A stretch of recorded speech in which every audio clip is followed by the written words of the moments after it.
राहिले सविता काळे मॅडम आता सांगितलेच मी पत्रकार आहे. पत्रकारिता करत असतानाच हा प्लॅटफॉर्म मला भेटला होता. तत्पूर्वी आज 8 मार्च आहे, महिला दिन आहे. जागतिक महिला दिन आज इथंच नाही देशातच नाही तर पूर्ण जगभरात हा महिला दिन साजरा होतोय. परंतु महिला दिन साजरा करण्याची गरज का पडली? का गरज पडली की बघा पहिल्यापासून राजमाता आपल्या जिजाऊ होत्या, त्यांनी काय केलं सगळ्याला माहित आहे. त्यांचा इतिहास प्रत्येकाचा इतिहास माहित आहे. माता रमाईनी काय केलं माहित आहे, सावित्रीबाईंनी काय केलं माहित आहे, पुण्यश्लोक अहिल्यादेवींनी काय केलं माहित आहे आपल्याला. म्हणजे ते लढलेले आहेत म्हणून इतिहास आहे ना त्यांचा. आज आपण त्यांना का नतमस्तक होतोय? त्यांनी काहीतरी इतिहास रचलेला आहे, त्यांनी इतिहास क्रिएट केलेला आहे. त्या हारल्या नाहीत, त्या रडल्या नाहीत, तर त्या लढल्या होत्या. त्या रडल्या का? आज आपण त्यांची नाव सगळेजण प्रत्येक जण इथं नाव का घेतोय आपण? का तर त्या लढलेल्या होत्या. त्या परिस्थितीमध्ये त्या काळामध्ये त्या लढत राहिल्या म्हणून आज त्यांनी एक इतिहास रचला आणि आपल्याला सुद्धा लढा म्हणून सांगून गेलेले. त्या रडत बसू नका म्हणून सांगून गेलेले. बघा काय झालं मग असं त्या काळात सुद्धा त्या शत्रूशी रडल्या की नाही? ज्यावेळेस छत्रपती शिवाजी महाराज लढायला जायचे त्यावेळेला त्यांचा अन्न साठा असेल काय जे असेल सैन्याला पुरवायचं पासून कोण बघत होतं? घरातून कोण बघत होतं? घरातल्या स्त्रियाच बघत होत्या ना, म्हणजे जिजाऊ बघत होत्या. असंही जे त्यांच्या कोणी महाराज ते सगळ्या बघत होत्या. घरातल्या महिलाच बघत होत्या ना, म्हणजे महिलांचं कर्तृत्व होतं त्या काळी. म्हणून आज त्यांना आपण इथं नतमस्तक होतोय त्यांच्या पुढे. त्याच्यानंतर मग असं काय झालं की बाबा त्यानंतर महिला दुबळ्या झाल्या, त्या लोळ्या झाल्या, त्या पांगळ्या झाल्या, त्या त्यांना जागा करायची वेळ आली. आज असं स्टेजवर 4 महिलांनी पुढे येऊन त्यांना जागा करायची गरज पडली. असं काय घडलंय नंतर? काय घडलंय वाटतं इथं बसलेल्या प्रत्येक स्त्रीला? प्रत्येक स्त्रीमध्ये किती सक्षम तुमच्यामध्ये जी ताकद आहे ती तुम्हाला माहिती आहे. मी करू शकते पण पुढे येऊ शकत नाही. काय येऊ शकत नाही? काय होईल आता? प्रत्येकाला आपल्या घरातून बघा प्रत्येक जणाला बायको आहे, आई आहे, मुलगी आहे. सगळ्या गोष्टीसाठी सगळे पाहिजे, महिला पाहिजे घरामध्ये, स्त्री पाहिजे.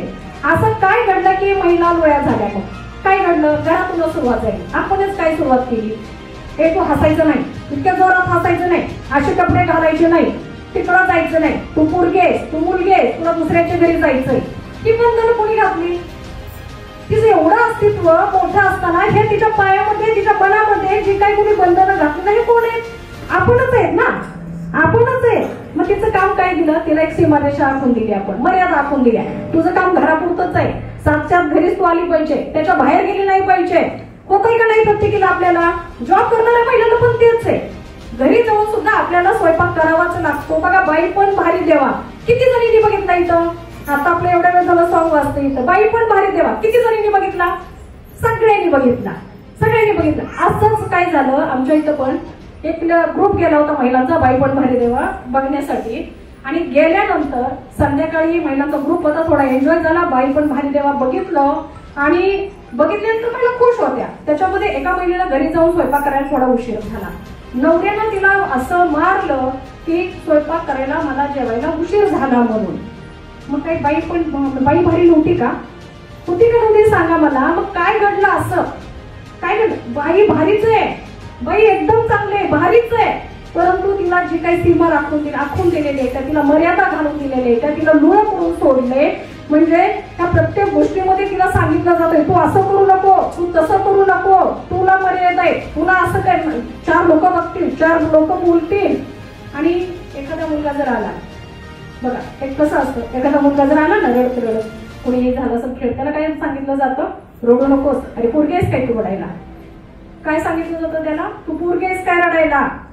अरे म्हणजे पुरीला रडलं पाहिजे का? हे आपण डोक्यात घातले का नाही? खरं वाटतंय का तुम्हाला? आणि तर प्रत्येकाला मुलगी असेल इथं आपण म्हणतोय त्या मुलाला हे रडू नकोस, तू काय पोरगी आहेस का? जर तुम्ही त्या मुलीच्या डोक्यामध्ये 2 कसली समानता आली, पुरुष स्त्री समानता कसली आली? जर आपण आपल्याच घरातून सुरुवात करतोय त्या गोष्टीची तर कसली समानता आली? मग त्या काळी जर एवढे गड जिंकले असतील, छत्रपती शिवाजी महाराजांनी जिंकले असतील, अहिल्या पुण्यश्लोक अहिल्यादेवी लढल्या असतील, त्या अशाच लढलेल्या नाहीयेत. मग आपणच आपल्या महिलांना जर ह्या गोष्टीमध्ये हे केलं, प्रत्येक वेळेला बघा इतकी स्वप्न असते की त्यांची इतकी स्वप्न असते की पण मरून जगते त्या. प्रत्येकाची काळजी. मुलगा बाहेर गेला सावकाशी, घरी नीट ये, नवऱ्याला 10 वेळेस फोन, तुमच्यासाठी गरम भाकरी करते, गरम चपाती करते, गरम भाजी करून देते. सहज एखादी गोष्ट सुद्धा लाईटली घेतलेली जमत नाहीये. असं महिलेबद्दल कधी झालंय का? कधी झालंय का? तर तिची पण काहीतरी स्वप्न असतील, तिला पण थोडं काहीतरी बाहेरचं जग बघायचं असेल, तिचं पण अस्तित्व असेल. खरा जॉब तर घरात बसणाऱ्या महिला करतात त्या. जेव्हा 24 तास झोपलं तरी सुद्धा त्यांना उद्या सकाळी काय करायचंय, उद्या सकाळी उठल्यावर हे करायचंय, स्वयंपाक करायचाय, मग जॉब करायचं, जे काय असेल शेड्यूल ते करायचंय. आहे का नाही? पडतंय का नाही प्रश्न? पडतंय का? सांगा किती महिला अशा आहेत की ज्यांची घुसमट होऊन जगतो आपण. करायची पण धडपड असते. शासनानं सुद्धा ह्याच्यासाठी खूप योजना राबवायला चालू केलं. महिला सक्षम बनली पाहिजे, महिलेचं आर्थिक सक्षमीकरण झालं पाहिजे. वाटतंय का नाही तुम्हाला? वाटतंय का नाही? बघा, सांगा मला की महिलेचं आर्थिक सक्षमीकरण झालं पाहिजे. मी कमवतोय म्हणून बायकोनं काहीच नाही केलं पाहिजे. की पुरुषपणा जो आहे ना, अहमपणा, युगो म्हणायचं याला, तो युगो आपण लादायला लागलो त्यांच्यावरती. ज्या महिलेला तुमच्याविषयी काहीच माहिती नाहीये, तुमच्या कुटुंबाविषयी काहीच माहिती नाहीये, तुमची आई वडील तुम्ही सगळे एकत्रित लहानपणापासून एकमेकाला ओळखत असतात, अशी स्त्री तुमच्या घरात येऊन तुम्हाला आपलंसं करते आणि तिच्याकडून तुम्ही 100%, 1000% अशा अपेक्षा करता की तिनं आपली सकाळी उठल्यापासून ते झोपेपर्यंत सगळी काळजी घेतली पाहिजे. एक जरी चूक झाली तर तिला आई माई ओळखीला दिल्या पाहिजे, दिल्या गेल्या जातात. हा जागतिक महिला दिन साजरा कशाला करायचा आहे? एक दिवसापुरता नको आहे हा जागतिक महिला दिन साजरा. जर असं असेल तर हा उत्सव काही कामाचा नाही. जर खरं तुम्हाला वाटतंय की आपल्या महिलेला, आपल्या घरातल्या स्त्रीला सुद्धा जीव आहे, तिची स्वप्न आहेत, तिला सुद्धा थोडंसं बाहेर तिचं अस्तित्व घडू दिलं पाहिजे, असं जर वाटत असेल तर प्रत्येकाने आपल्या घरापासून सुरुवात केली पाहिजे. दुसऱ्याच्या घरापासून नाही. दुसऱ्याची बायको, दुसऱ्याची मुलगी, दुसऱ्याची बहीण, माझी बायको, माझी बहीण, माझी मुलगी इथं दिसली पाहिजे, असं प्रत्येकाला. कुणाला वाटतंय मला सांगायचं? कुणाला वाटतंय सांगा. जर वाटत असेल ना तर खरंच आज 8 मार्च काही तिला साडी देऊ नका, तिला गुलाब देऊ नका, तिला काही देऊ नका, पण तिला स्वातंत्र्य द्या. तिला तिचं स्वातंत्र्य द्या, की तिला तिच्या इच्छेप्रमाणे आयुष्य जगू द्या. तिची घुसमट करू नका आल्यासारखं. जसं आपल्याला वाटतंय 4 मित्रात जाऊन तिला 4 मैत्रिणीत जाऊ द्या. जसं आपल्याला वाटतंय हा बिझनेस मध्ये लॉस गेलाय, दुसरा बिझनेस एखादा आपण करून बघू, तर तिला पण करू द्या. तिलाही स्वातंत्र्य द्या, तिलाही थोडं बाहेर पडण्याचं द्या, पण 100% विश्वासानं द्या. 100% विश्वास टाका तिच्यावरती.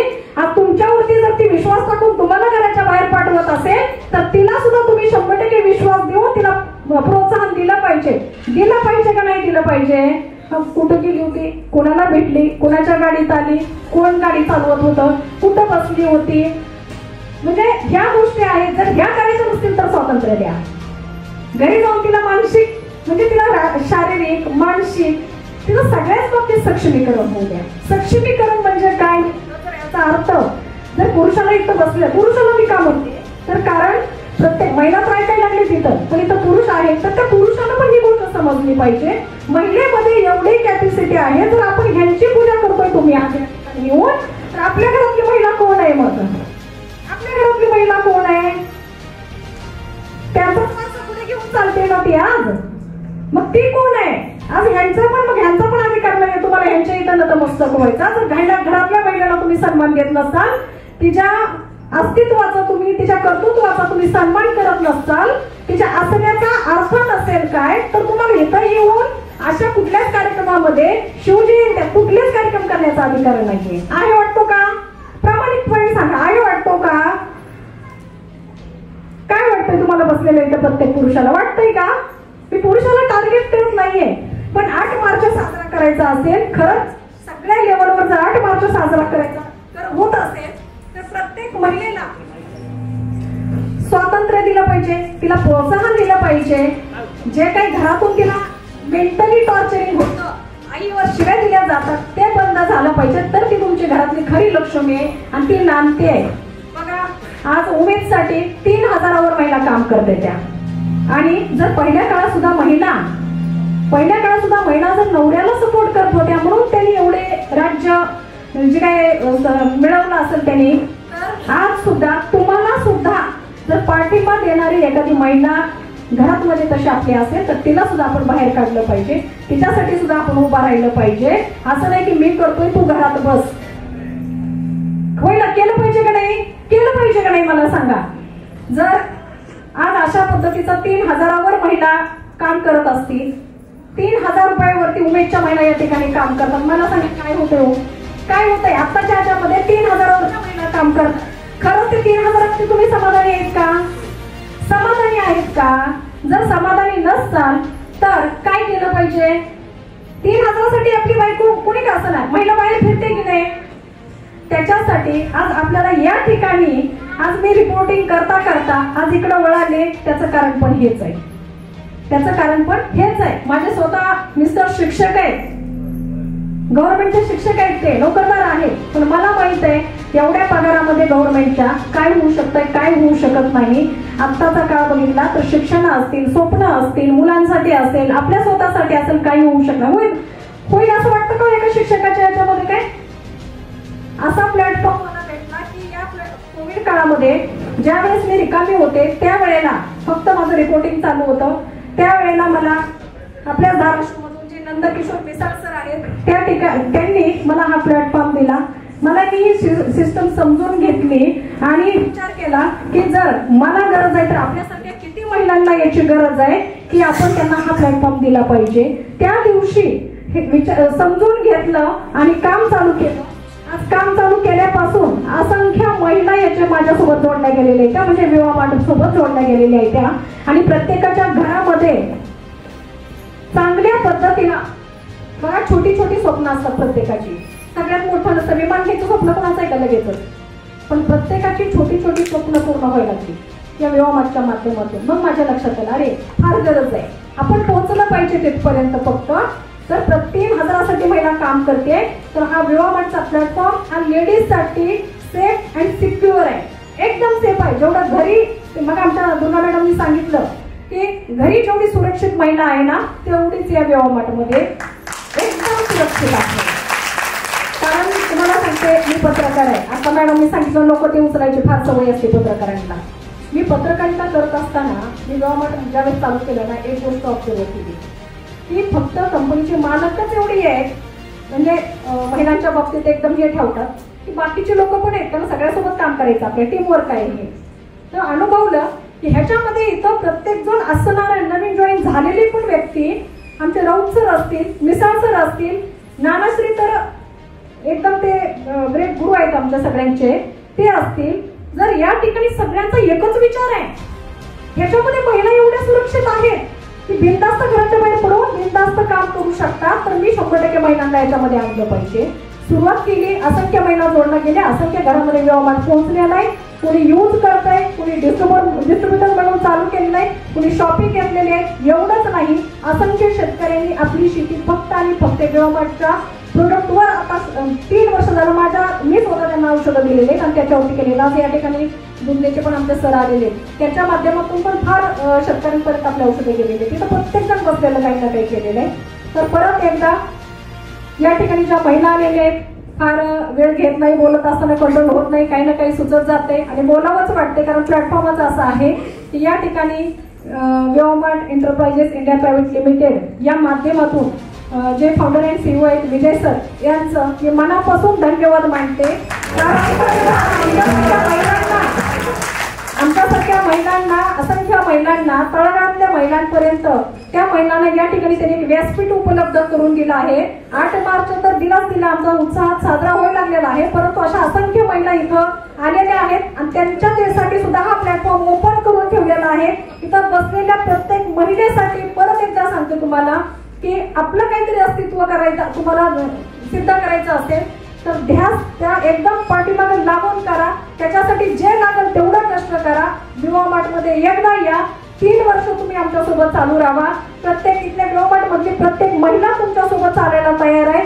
या ठिकाणी नानाश्री आहेत, सर आहेत, नंदकिशोर मिसाळ सर आहेत. हे सगळे लोक आपल्यासाठी कधीही फोन केला, कधीही काही गरज वाटली तर बिनधास्त ते आपल्याला मार्गदर्शन करण्यासाठी या ठिकाणी आहे. पूर्ण सिस्टीम आहे, बिनधास्त कुठलाही निसंकोचपणे या ठिकाणी जोडा. तुम्ही विवाहमार्ट मध्ये एंट्री करा आणि आपलं आर्थिक सक्षमीकरण जे आपण म्हणतोय की आर्थिक सक्षमीकरण म्हणजे काय, तर आर्थिक सक्षमीकरण या माध्यमातून आपलं चांगल्या पद्धतीने होऊ शकतं. छोट्या छोट्या गोष्टीतून मोठ्या मोठ्या गोष्टी होणार आहेत. त्या निश्चितच जी स्वप्न बघितली नव्हती, मॅडमनी देखील सांगितलं की मी 2-3 देश फिरून आले.